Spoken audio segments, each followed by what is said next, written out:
नमस्कार दोस्तों, सनातन दिव्य ज्योति चैनल में आपका दिल से स्वागत है। दोस्तों, कहते हैं ना, समय बहुत बलवान होता है, होनी को कोई भी नहीं टाल सकता और विधि का लिखा हुआ कोई मिटा भी नहीं सकता। क्या सच में ऐसा होता है? आज की यह कहानी बहुत ही शिक्षाप्रद और ज्ञानवर्धक है, इसलिए अंत तक हमारे साथ जरूर बने रहिए। बहुत समय पहले एक शांत नगर में देव शर्मा नाम के एक ब्राह्मण अपनी पत्नी सुमित्रा के साथ रहते थे। दोनों धर्मपरायण, सरल और ईश्वर भक्त थे, पर उनके जीवन में एक ही कमी थी कि उन्हें संतान सुख प्राप्त नहीं था। यह सुख उनके मन को हर दिन भीतर ही भीतर खाए जाता था। एक दिन उन्होंने सुना कि नगर से दूर एक महर्षि का आश्रम है जो त्रिकालदर्शी है और लोगों का भाग्य बता देते हैं। आशा लेकर दोनों उनके आश्रम पहुंचे और विनम्रता से अपनी पीड़ा बताई। महर्षि ने करुणा से उन्हें 2 फल दिए और कहा, इन्हें ग्रहण करो, समय आने पर तुम्हें पुत्र प्राप्त होगा।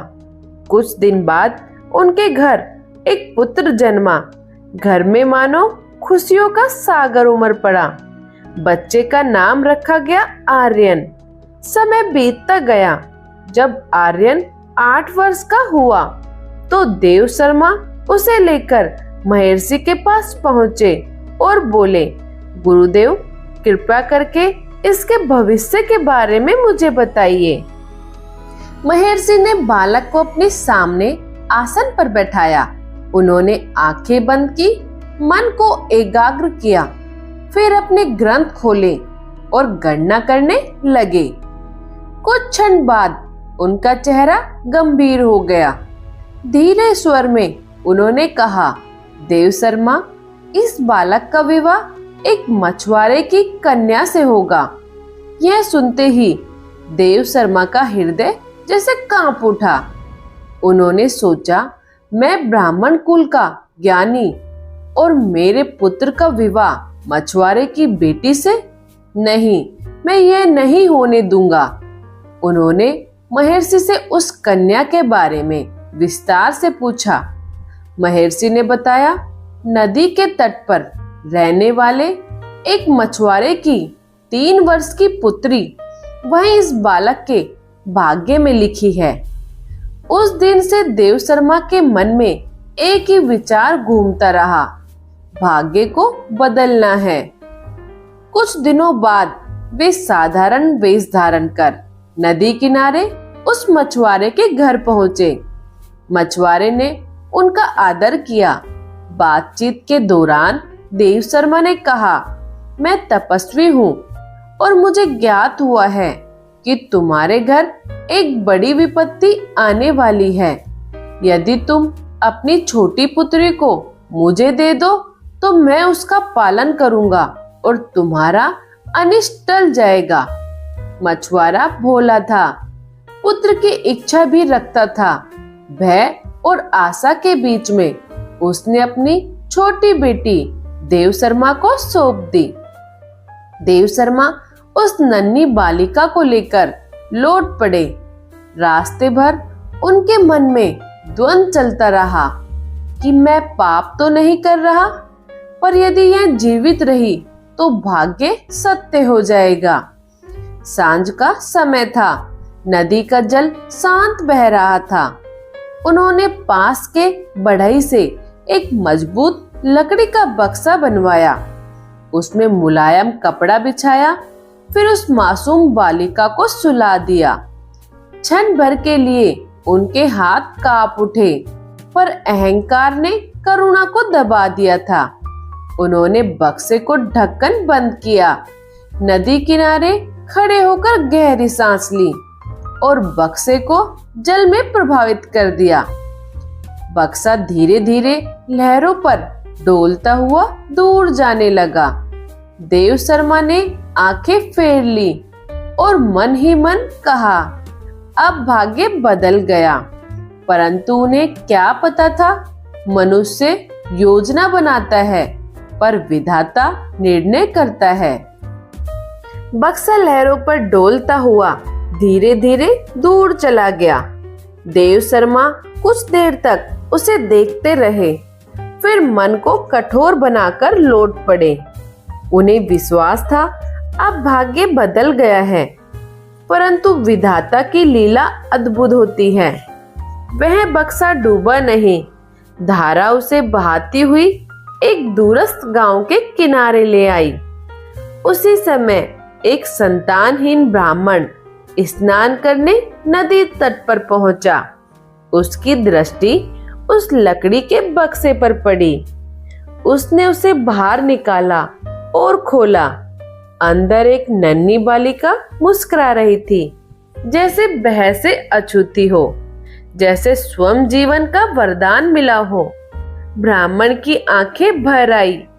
उसने आकाश की ओर हाथ जोड़कर कहा, हे प्रभु, आपने मेरी प्रार्थना सुन ली। वह बालिका को घर ले आया। उसकी पत्नी ने भी उसे ईश्वर का प्रसाद मानकर प्रेम से अपना लिया। उन्होंने उसका नाम रखा गंगा। वर्ष बीतते गए। गंगा बड़ी हुई, सुंदर, विनम्र और संस्कारी। जिसे मृत्यु के लिए बहाया गया था, वही जीवन की धारा बनकर खिल उठी थी। उधर देव शर्मा का पुत्र आर्यन भी युवावस्था में प्रवेश कर चुका था। एक दिन संयोग ऐसा बना कि गंगा के पालक पिता उसके विवाह के लिए योग्य वर खोजते खोजते उसी नगर पहुंचे जहां देव शर्मा रहते थे। जब उन्होंने आर्यन को देखा तो उन्हें लगा यही योग्य वर है। दोनों परिवारों की सहमति से विवाह निश्चित हो गया। विवाह धूमधाम से संपन्न हुआ। देव शर्मा के मन में गर्व था कि मैंने भाग्य को हरा दिया। कुछ समय बाद वे अपनी पुत्र वधू को लेकर महर्षि के पास पहुंचे। प्रणाम कर बोले, गुरुदेव, आपने जो कहा था वह सत्य नहीं हुआ। मैंने विधि का विधान बदल दिया। महर्षि ने शांत दृष्टि से उस कन्या को देखा और फिर मुस्कुराए। उन्होंने धीरे से कहा, देव शर्मा, जिसे तुमने कभी नदी की धारा में बहा दिया था, वही आज तुम्हारी पुत्र वधू बनकर तुम्हारे सामने खड़ी है। यह सुनते ही जैसे समय ठहर गया। देव शर्मा की आंखें फैल गई। उनके होठ कांपने लगे, मानो स्मृतियों का सागर एक साथ उमड़ पड़ा हो। उन्हें वही सांझ याद आई, वही नदी, वही बक्सा और वही मासूम चेहरा। उनका सिर झुक गया। गर्व का भार टूटकर पश्चाताप में बदल चुका था। कंपित स्वर में वे बोले, गुरुदेव, क्या सचमुच वही? महर्षि ने शांत स्वर में कहा, हाँ देव शर्मा, जिसे तुमने मिटाना चाहा, वही तुम्हारे जीवन का सत्य बनकर लौट आई है। भाग्य को छल से नहीं जीता जाता। देव शर्मा की आंखों से आंसू बह निकले। वे अपनी पुत्र वधू के चरणों में झुक गए। पुत्री, मुझे क्षमा कर दो। मैं ज्ञान के अहंकार में अंधा हो गया था। मैंने सोचा था मैं विधि को बदल दूंगा, पर मैं स्वयं ही भटक गया। कन्या ने विनम्रता से उन्हें उठाया। उसकी आंखों में करुणा थी, शिकायत नहीं। वह बोली, पिताश्री, जो हुआ वह अतीत है। यदि आज आप सत्य को स्वीकार कर रहे हैं तो यही सबसे बड़ा प्रायश्चित है। महर्षि ने आगे कहा, मनुष्य का सबसे बड़ा शत्रु उसका अहंकार है और सबसे बड़ा मित्र उसका जागृत विवेक। भाग्य से भागना अज्ञान है और भाग्य को समझना ही ज्ञान है। आश्रम में गहरी शांति फैल गई। देव शर्मा ने हाथ जोड़कर प्रणाम किया। उनके भीतर पहली बार विनम्रता का जन्म हुआ था। उस दिन वे अपनी पुत्रवधू को साथ लेकर लौटे, पर अब वे पहले वाले देव शर्मा नहीं थे। वे अधिक शांत थे, अधिक सरल और अधिक मानवीय थे। उन्होंने अपने जीवन का शेष समय सेवा, करुणा और सत्य के मार्ग पर बिताया। उन्होंने हर उस व्यक्ति को यह कथा सुनाई जो अहंकार में जी रहा था, और जब भी कोई उनसे पूछता क्या मनुष्य भाग्य बदल सकता है, वे मुस्कुराकर कहते, मनुष्य कर्म बदल सकता है, स्वभाव बदल सकता है, अपनी दृष्टि बदल सकता है, पर जो लिखा है वह होकर ही रहता है। दोस्तों, इस कथा से हमें जीवन की 3 बहुत गहरी और अमूल्य शिक्षाएं मिलती है। सबसे पहली सीख, अहंकार ज्ञान नहीं अज्ञान है।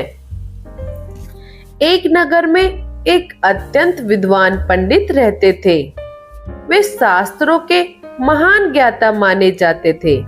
दूर दूर से लोग उनसे प्रश्न पूछने आते और वे सबको तर्क से परास्त कर देते। धीरे धीरे उनके भीतर यह विश्वास बैठ गया कि उनसे बड़ा ज्ञानी कोई नहीं है। सभा में वे अक्सर कहते, मैंने जितना पढ़ा है उतना किसी ने नहीं पढ़ा, मेरे ज्ञान की बराबरी कोई नहीं कर सकता। लोग उनका सम्मान तो करते, पर उनके शब्दों में विनम्रता नहीं, गर्व झलकता था। एक दिन नगर में एक शांत स्वभाव के संत पधारे। लोगों ने पंडित से कहा, एक बार उनसे भी मिल लीजिए, वे बड़े ज्ञानी और अनुभवी है। पंडित के मन में तुरंत चुनौती की भावना जागी। वे संत के पास पहुंचे और बिना प्रणाम किए बोले, सुना है आप ज्ञानी हैं, आइए चर्चा करें। मैं देखना चाहता हूँ कि आपका ज्ञान कितना गहरा है। संत ने प्रेम से मुस्कुराकर उन्हें बैठाया और कुछ नहीं बोले। उन्होंने एक पात्र मंगवाया, उसे जल से भर दिया, फिर भी उसमें जल डालते रहे। पंडित चकित होकर बोले, महाराज, पात्र तो भर चुका है, अब जो जल डाल रहे हैं वह बाहर बह रहा है, यह व्यर्थ है। संत ने शांत स्वर में कहा, ठीक वैसे ही तुम्हारा मन है। वह अपने ज्ञान के गर्व से इतना भरा हुआ है कि उसमें नई बात समाने की जगह ही नहीं बची। जब पात्र खाली होता है तभी उसमें कुछ भरा जा सकता है। पंडित कुछ क्षण मौन रह गए, पर उनके भीतर का अहंकार अभी भी पूरी तरह नहीं टूटा था। उन्होंने कहा, परंतु ज्ञान तो मैंने सचमुच बहुत प्राप्त किया है। संत ने पास रखी एक दीपक की लौ की ओर इशारा किया और बोले, यह दीपक अंधकार को दूर करता है, पर कभी नहीं कहता कि मैं प्रकाश हूँ। जिसे सच में ज्ञान मिलता है उसके भीतर नम्रता अपने आप आ जाती है। जहाँ मैं बढ़ता है वहाँ ज्ञान घटता है। अब पंडित का सिर झुक गया। उन्हें पहली बार महसूस हुआ कि वे ज्ञान नहीं, अपने ज्ञान के अभिमान को लेकर चल रहे थे। उनकी आंखों से आंसू बहने लगे। वे संत के चरणों में गिर पड़े और बोले, आज तक मैं शास्त्र पढ़ता रहा, पर स्वयं को नहीं पढ़ पाया। आज समझ आया, ज्ञान से पहले विनम्रता सीखनी चाहिए। संत ने उन्हें उठाकर कहा, जब मन खाली और विनम्र होता है तभी सच्चा ज्ञान उसमें उतरता है।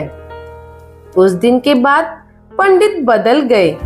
अब वे चर्चा से पहले प्रणाम करते, उत्तर देने से पहले सुनते और हर मिलने वाले से सीखने का भाव रखते।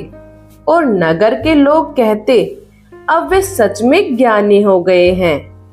दूसरी सीख, विधाता का विधान अटल होता है। एक प्राचीन नगर में वीरेंद्र नाम का एक राजा राज्य करता था। वह न्यायप्रिय तो था, पर एक बात उसे भीतर ही भीतर बेचैन करती थी। वो थी भविष्य का भय। उसे हमेशा चिंता रहती कि कहीं कोई अनहोनी उसके जीवन को बदल ना दे। एक दिन राज दरबार में एक प्रसिद्ध ज्योतिषी आए। राजा ने उनसे अपने भविष्य के बारे में पूछा। ज्योतिषी ने ध्यान लगाकर कहा, महाराज, आपकी मृत्यु किसी युद्ध या शत्रु से नहीं होगी, बल्कि एक साधारण से सर्पदंश से होगी। यह सुनते ही राजा का चेहरा पीला पड़ गया। उसे विश्वास नहीं हुआ कि इतना शक्तिशाली राजा एक छोटे से सर्प के कारण प्राण त्याग देगा। राजा ने उसी क्षण निश्चय किया, मैं अपनी नियति बदल दूंगा। उसने आदेश दिया कि राजमहल के चारों ओर गहरी खाइयां खोदी जाए, ऊंची ऊंची दीवारें बनाई जाए और महल के भीतर एक भी सर्प प्रवेश न कर सके। राजमहल की हर दरार बंद कर दी गई। सैनिकों का विशेष प्रशिक्षण दिया गया कि यदि कहीं सर्प दिखाई दे तो तुरंत नष्ट कर दिया जाए। राजा स्वयं एक ऊंचे संगमरमर के महल में रहने लगा, जहां तक धरती से कोई जीव पहुंच ही नहीं सकता था। वर्ष बीत गए, कोई सर्प दिखाई नहीं दिया। राजा को लगा उसने भाग्य को परास्त कर दिया है। एक दिन उसके जन्मोत्सव पर दूर दूर से उपहार आए। एक सुंदर पुष्पमाला भी आई, जिसे विशेष रूप से उसके लिए तैयार किया गया था। राजा प्रसन्न होकर उस माला को अपने गले में धारण करने लगा। जैसे ही उसने माला को गले में डाला, उसमें छिपा एक छोटा सा विषैला सर्प अचानक बाहर निकला और उसने राजा को डस लिया। कुछ ही क्षणों में राजा भूमि पर गिर पड़ा। राजवैद्य बुलाए गए, औषधि दी गई, मंत्र भी पढ़े गए, पर जो होना था वह होकर रहा। मरते समय राजा की आंखों में आश्चर्य और स्वीकार दोनों थे। वह धीमे स्वर में बोला, मैंने भाग्य से बचने के लिए सब कुछ किया, पर भाग्य तो मेरे प्रयासों के भीतर ही छिपा था। राज्य शोक में डूब गया। लोगों ने पहली बार समझा, मनुष्य सावधानी रख सकता है, पर नियति से संघर्ष नहीं कर सकता। इस कहानी का अर्थ यह नहीं कि प्रयास व्यर्थ है, बल्कि यह है कि प्रयास हमारा कर्तव्य है, पर परिणाम का स्वामी कोई और है। हम अपने कर्म चुन सकते हैं, पर उनके अंतिम फल पर हमारा अधिकार नहीं होता।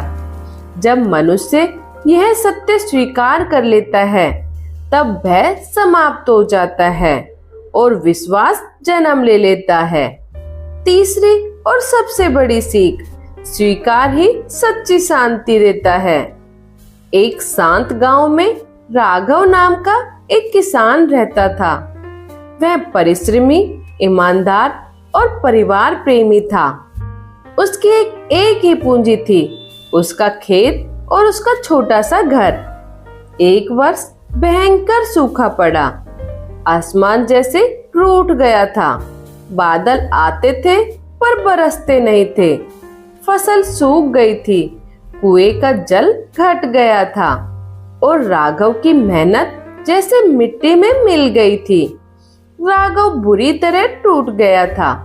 वह हर दिन आकाश की ओर देखकर कहता, हे प्रभु, मैंने मेहनत में कमी नहीं रखी, फिर मेरे साथ ही ऐसा क्यों हुआ?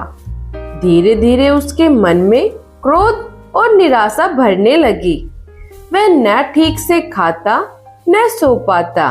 परिवार उसे समझाता, पर उसका मन अशांत ही रहता। एक दिन गांव में एक संत आए। लोग उनके पास अपने दुख लेकर गए। राघव भी गया, पर उसके शब्दों में पीड़ा थी। वह बोला, महाराज, मैंने परिश्रम किया, फिर भी सब नष्ट हो गया। क्या मेरे भाग्य में केवल दुख ही लिखा है? संत ने उसे ध्यान से देखा और बोले, राघव, कल सूर्योदय से पहले नदी किनारे आना। अगली सुबह राघव पहुंचा।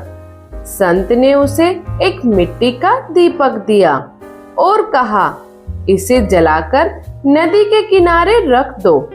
राघव ने वैसा ही किया। कुछ ही क्षणों में हवा का झोंका आया और दीपक बुझ गया। राघव बोला, महाराज, यह तो बुझ गया। संत मुस्कुराए, अब इसे फिर से जलाओ, पर इस बार हवा से लड़ने की कोशिश मत करना। दीपक को ऐसी जगह रखो जहां वह सुरक्षित रहे। राघव ने दीपक को एक पत्थर की ओट में रखा। दीपक शांत लो के साथ जलने लगा। संत ने कहा, पहली बार तुमने हवा को रोकना चाहा, इसलिए लो बुझ गई। दूसरी बार तुमने परिस्थिति को स्वीकार किया और उपाय खोजा, इसलिए प्रकाश बना रहा। राघव मौन हो गया।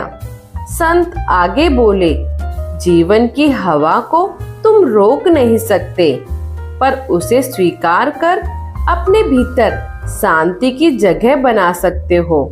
स्वीकार हार नहीं है, स्वीकार समझ है। उस दिन राघव घर लौटा तो उसकी चाल बदली हुई थी।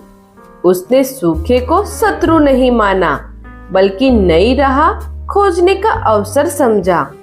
उसने कम जल में उगने वाली फसल बोई, वर्षा जल संग्रह की व्यवस्था बनाई और धीरे धीरे उसका जीवन फिर संवरने लगा।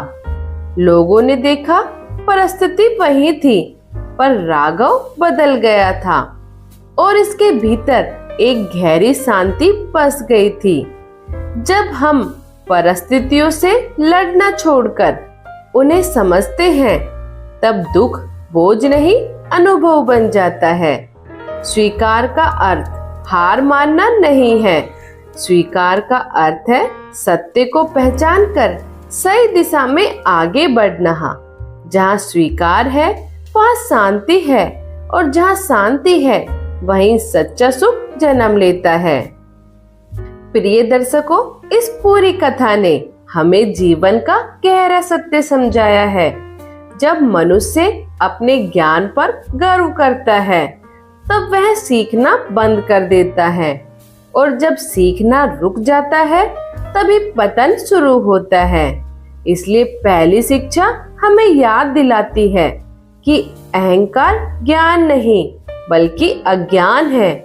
विनम्रता ही वह द्वार है जहाँ से सच्चा ज्ञान हमारे जीवन में प्रवेश करता है। दूसरी शिक्षा हमें जीवन के सबसे बड़े रहस्य से परिचित कराती है। विधाता का विधान अटल है। मनुष्य प्रयास करता है, योजनाएं बनाता है, मार्ग चुनता है, पर अंतिम फल उसी के अनुसार मिलता है जो ईश्वर ने नियत किया है। इसलिए प्रयास करें, पर परिणाम को श्रद्धा से स्वीकार करें। और तीसरी शिक्षा हमारे जीवन का मार्ग प्रकाशित करती है। स्वीकार ही सच्ची शांति देता है। जब हम परिस्थितियों से लड़ना छोड़ देते हैं और उन्हें समझकर आगे बढ़ते हैं, तब मन का बोझ हल्का हो जाता है और जीवन में संतुलन लौट आता है। अहंकार छोड़िए और ज्ञान आ जाएगा। नियति पर विश्वास रखिए, वह मिटेगा। स्वीकार कीजिए, शांति मिलेगी। प्रिय दर्शकों, यदि इस कथा ने आपके हृदय को स्पर्श किया हो, तो कृपया इस वीडियो को लाइक करें, अपने प्रियजनों के साथ साझा करें, और ऐसे ही आध्यात्मिक ज्ञान से जुड़े रहने के लिए सनातन दिव्य ज्योति चैनल को सब्सक्राइब अवश्य करें। आप सभी से एक विनम्र निवेदन है, कमेंट में राधे राधे अवश्य लिखें। आपका एक छोटा सा कमेंट मुझे आगे बढ़ने की प्रेरणा देता है। आपका प्रेम और आशीर्वाद ही मेरी शक्ति है। धन्यवाद। फिर मिलते हैं एक नई कहानी के साथ। राधे राधे।